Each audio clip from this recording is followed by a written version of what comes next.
Good morning. I'm Vimala, and today is January the 14th. This is another post from Tennessee. I'm still here with my mom. I'll be going to the hospital as soon as I am with you today. And she is getting better. Yesterday she was better than the day before, so we're hoping she'll be able to get home, back to her place where she's more comfortable.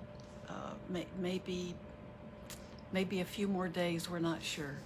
So thanks for all your support and your comments.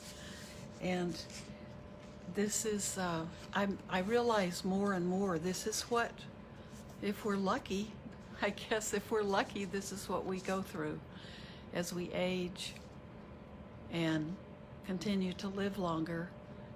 This sickness and death and old age and pain is all part of this journey. So this is something we all share.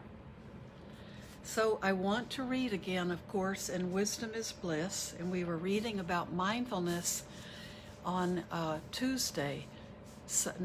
yesterday. Today's Friday, and we've worked through some of what he said about the four foundations of mindfulness. So in the last of the four, he's taught the last are the mind objects. So if you didn't, you might want to listen to the one from yesterday if you're not up with us. So this is still in the mindfulness chapter, but we've worked with the mind objects, and I'm going to repeat this one paragraph, and then we're getting into the Four Noble Truths, which is also part of the foundations of mindfulness. So this is the essence of the Buddha's teachings again. By now, and this is as we're working to the fourth part of our mindfulness practice and life, by now we the patients are more and more detached from obsession with inner phenomena, our mind tending to feel meditatively disembodied, in fact. So we've worked with the body, the feelings, the mind, and we're now working with all other objects. So he leads us, the Buddha does as a teacher, so he leads us to develop a kind of subtle mental body made of the 7 enlightenment components: mindful awareness itself, critical discernment, creativity, delight, calm, concentration, and equanimity. Insight and lucid wakefulness come about when using this scheme, and there is a sense of inner freedom and detachment that is even stronger than before. So we're getting into some of the rewards, right, as we work with our mind, but we know that we include the body. We've already gone through that part. So as we work through a lot of what's happening in our body and those hindrances and our personalities and how they might be getting in our way, now we're into a more subtle mental body that we're working with. This last focus of your mindfulness is on things in the mind, your mind objects.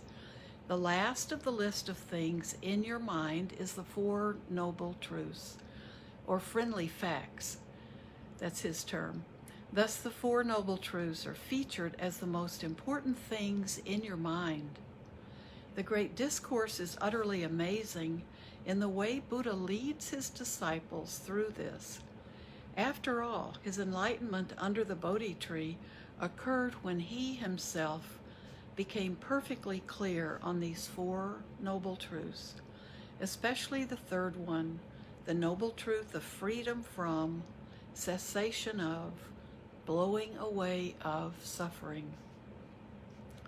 And I read that yesterday. So So the Buddha leads us patients into the subtlest organization of the mind objects, that of the Four Noble Truths, or realities.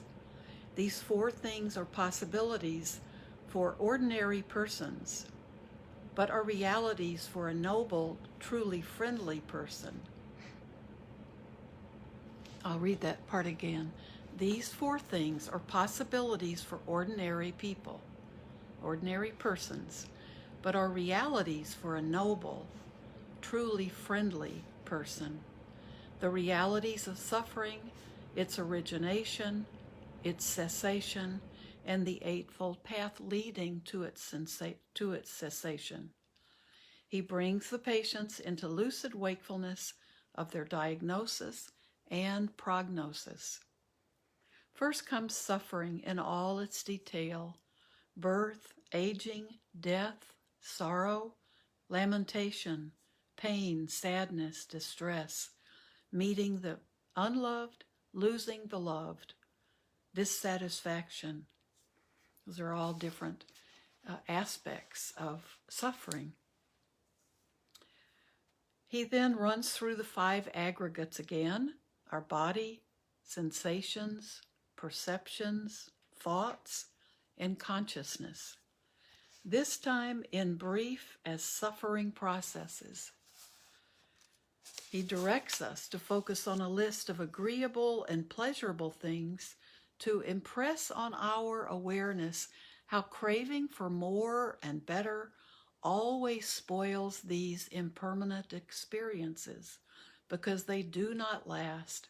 They are the suffering of change. So, the Buddha teaches us that the five aggregates are all sources of suffering. And the five aggregates, and he's talked about them in so many different aspects, but the five aggregates, the body, the sensations, the pleasant, unpleasant, neutral, our perceptions, the lens we view the world from, our thoughts, those are our mental formations, and consciousness. This time he describes them in this part of the four foundations of mindfulness. He defines them in brief as suffering processes. They all bring suffering. And then he gives the list of the things we can think of, the agreeable and pleasurable things to impress on our awareness. So what he's teaching us is when we crave for more and better, I like this part of the sentence.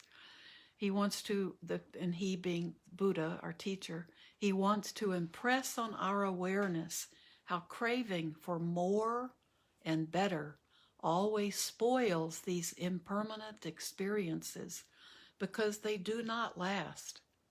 They are the suffering of change. So when we want more, that craving that always brings suffering to us is because when we're craving, we want more, or we want the better experience. We want it to be more, longer, better, stronger, and that ruins what the beauty of the maybe the brief, impermanent pleasure. The pleasure there's nothing wrong with the pleasure. It's then our craving that we want it to be different or better or just more and more of it. Next, he turns to the origination of suffering, directing mindfulness to pinpoint craving for the agreeable and pleasurable. And again, he turns the focus onto the five aggregates. The mindful awareness of these originating processes of suffering, the five aggregates, becomes the insight that leads to their cessation, the subtlest level of freedom from suffering. The mindful awareness of the third noble truth opens the door to the reality of freedom from suffering. So when we see what's causing the suffering, then we know that there can be an end to it. Then comes the most interesting and even shocking guidance for the patient. The blowing away of suffering comes from the complete fading of the craving. And here's a quote from the Buddha's teachings. And what, monks, is the noble truth of the cessation of suffering? It is the complete fading away and extinction of this craving, its forsaking and abandonment, liberation from it, detachment from it. And how does this craving come to be abandoned? How does its cessation come about? This leads to the biggest shock in the Buddha's guided meditation that helps the patient mendicants realize the reality of their freedom. The question really is, where is this freedom from suffering? Where is our nibbana?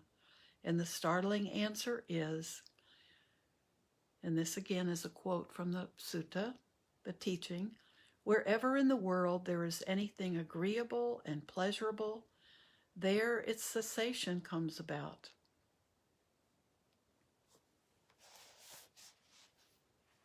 So, he then goes into the same list of the pleasurable and the agreeable that he had guided our minds through in describing the noble truth of suffering, the first friendly fact. This time, however, he locates the cessation of the craving and the suffering right there in the same place where craving and suffering had been happening, precisely in the sights of the experience of what is pleasurable and agreeable. He concludes, and that, monks, is called the noble truth of the cessation of suffering. Why is this so surprising? And surprising, he's saying, go back to where where the cessation of craving and the suffering go back to the same place where it has been happening, in the sights of the experience. So, why is this so surprising? Remember that this guided meditation, this sutta, this Buddha discourse, is from the Pali, from the Buddha as heard by individual liberation-seeking persons who considered nibbana as something other than samsara. Liberation is something apart from life. That's how they came to his teachings, thinking that liberation was something different from life itself. Yet the Buddha clearly states that this nibbanic release is right here in the world, right in connection with experience. Craving turns such pleasant experiences into the suffering of change, into dissatisfaction. Yet detachment, freedom from craving, enjoys the very same realities that suffering found intolerable, as if they indeed, in reality, are nibbana. This subtlety forestalls the patient's tendency to associate nibbana with an escape from experience, a state beyond, outside of the world of suffering. The lesson is that when you clutch the pleasurable and the agreeable, you stifle it by considering it insufficient, never enough, at which point it terminates, and you are left miserable, longing for more. When you let yourself go into the pleasurable and agreeable, letting it blow you away by not clutching at it, but rather by melting into it, it becomes the revelation of the deep nibbanic nature of reality. So it's only the clutching and this is not enough, this is not enough. It's the same in physical things as well as relationships with people and everything. I think this is an incredible paragraph. So he's telling us that it's very subtle, but the Buddha was teaching those early students especially that nibbana is in this world. It's all how we're thinking. We're not wanting to be liberated from the world and go to a different place. That our liberation, basically he's saying liberation is within us. The same place that comes the suffering we create is where we can attain that liberation, that release. And it's just letting go. It's these words are just beautiful. The lesson is that when you clutch the pleasurable and when you clutch it, the pleasurable and the agreeable, you stifle it by considering it insufficient, never enough, at which point it terminates and you are left miserably longing for more.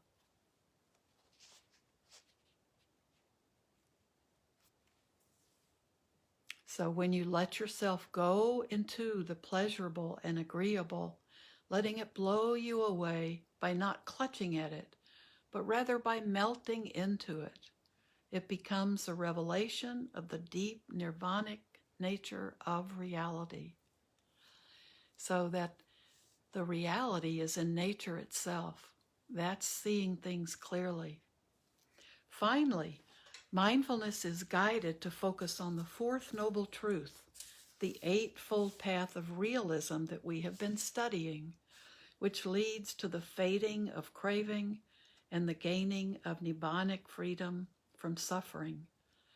Though realist through there's a typo in the book, that's the first one I've seen, through realistic view, realistic motivation, realistic speech, realistic evolution, realistic livelihood, realistic creativity, realistic mindfulness or remembering, and realistic concentration.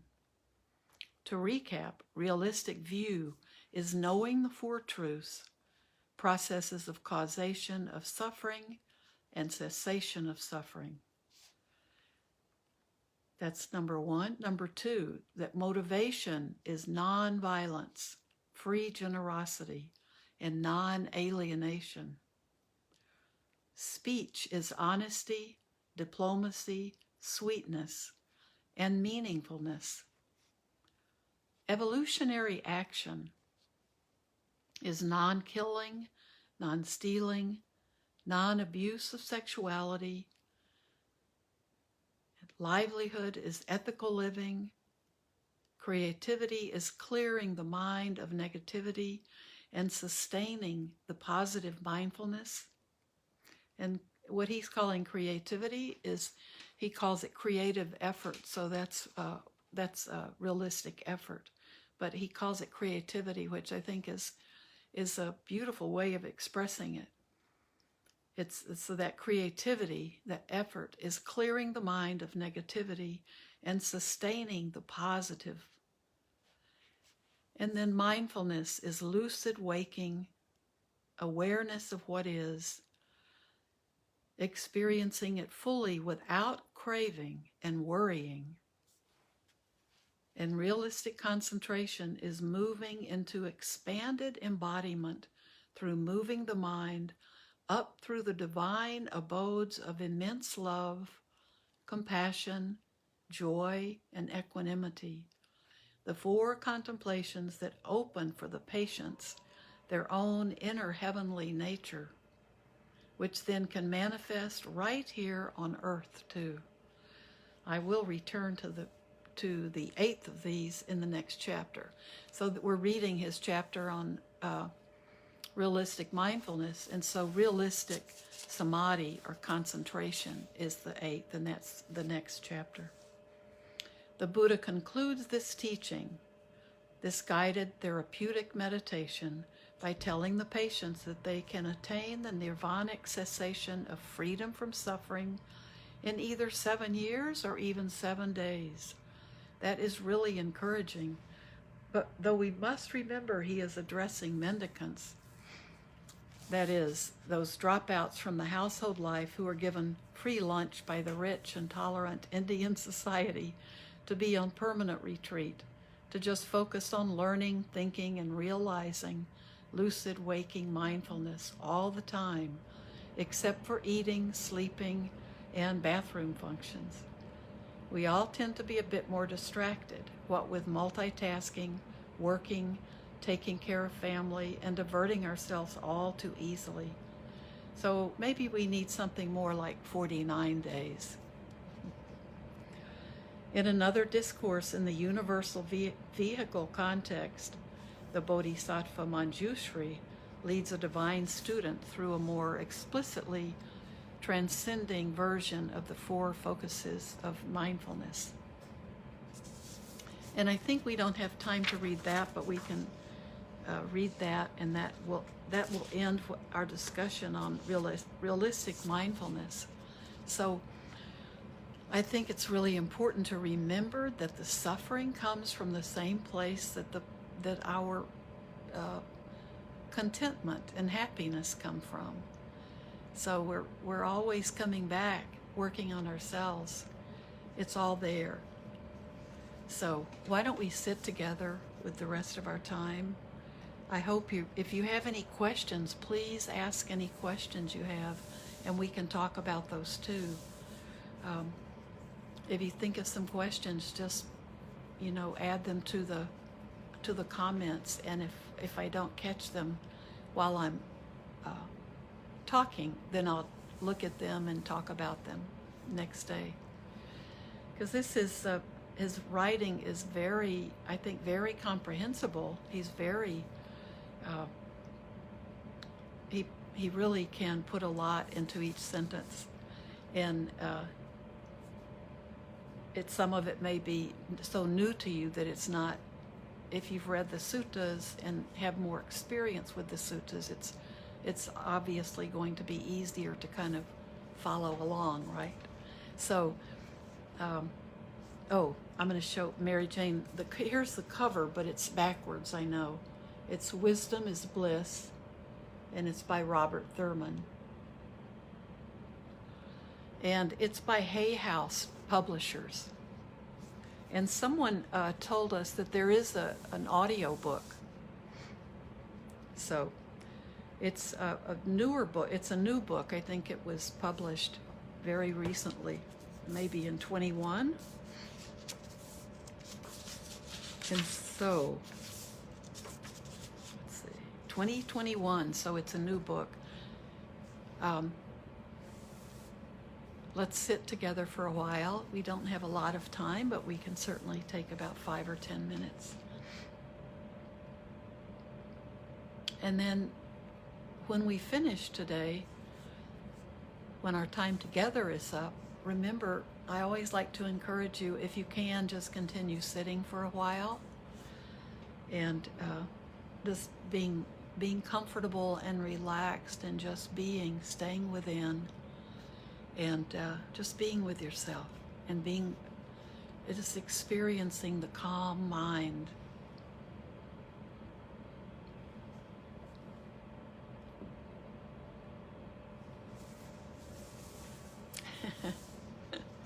Yes, I'm a Capricorn, Eva. I think you have a birthday. Did you just have one, or our birthdays are very close? I know. We're solid, aren't we? Grounded. We have the capability of being well grounded. We're earth. So just let your body be the focus. So if you want to do a body scan to help you really, we're always working with this body. And just like he says, and the Buddha said, we come back to this body. We come back to the body to find the release of suffering. It's not somewhere outside of us.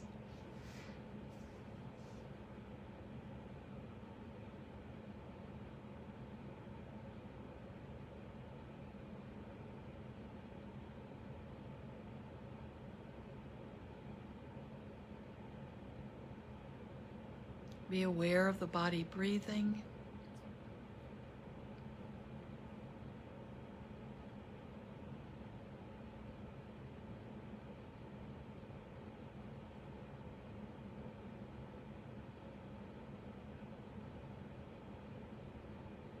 And let's just practice staying with the breath, counting up to 10. Each breath, one breath is in and out.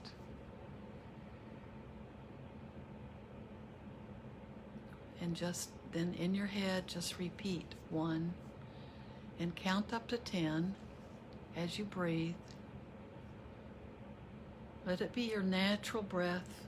But if you're sitting and you've rolled your shoulders back and you're allowing your lungs to have space, you're not slouched over, you can be walking or standing or sitting or on your back, but try to just make sure your lungs have maximum space. And that natural breath will get a little bit deeper.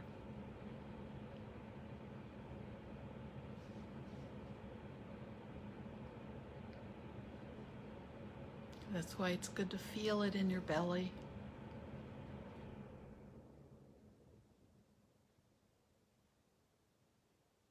And the reason we count to 10 is to give us a big clue. When we've become distracted from the breath, we lose count.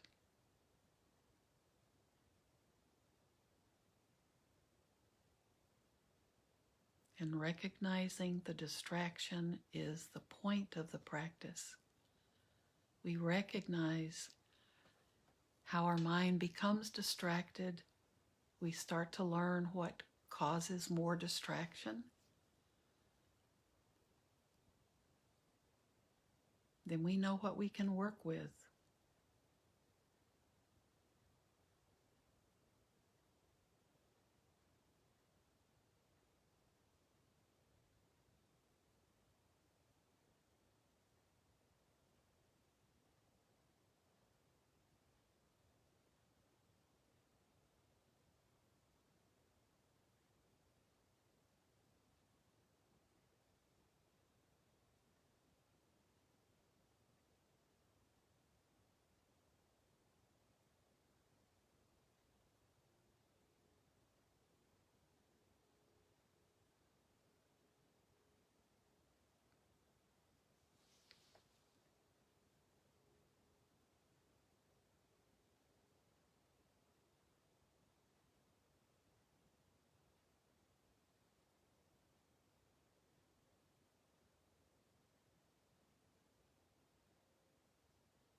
Don't worry if you keep getting distracted and have to start over at 1.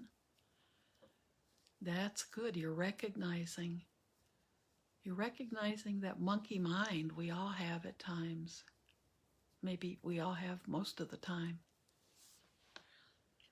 But recognizing it is certainly the most important step in working with it.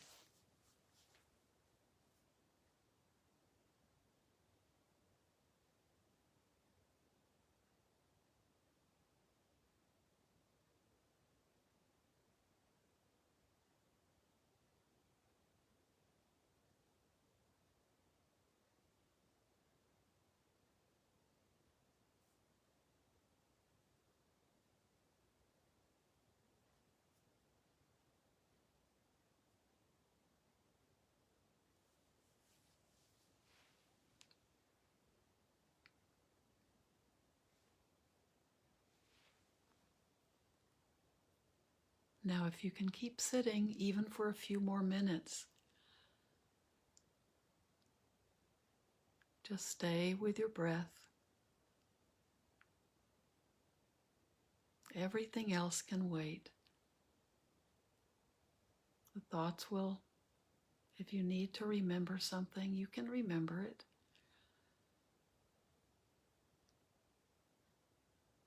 But carve this time out when you sit to be time just for you, not to try to give your meditation time to other people. Take care of yourself.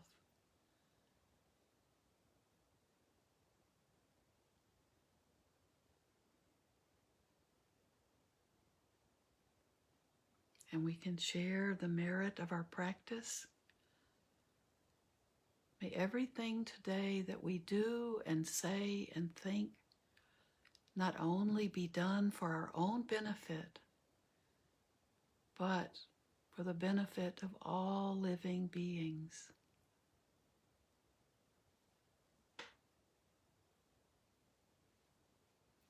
And we know that when we take care of ourselves, we are taking care of others. So when your heart is in the right place, when your heart is open, then you're not being selfish when you take care of yourself. You have everyone else in mind. Thank you for so many. I had so many birthday wishes from many of you this morning. And thank you for thinking about my mom. And I'm off to be with her and spend my birthday with her. So may peace and love be with all of you, and may everyone here and everyone in our lives and all beings be well, free from suffering and its causes, and be happy. And may peace begin with all of us. Thank you. I'll be here on Sunday.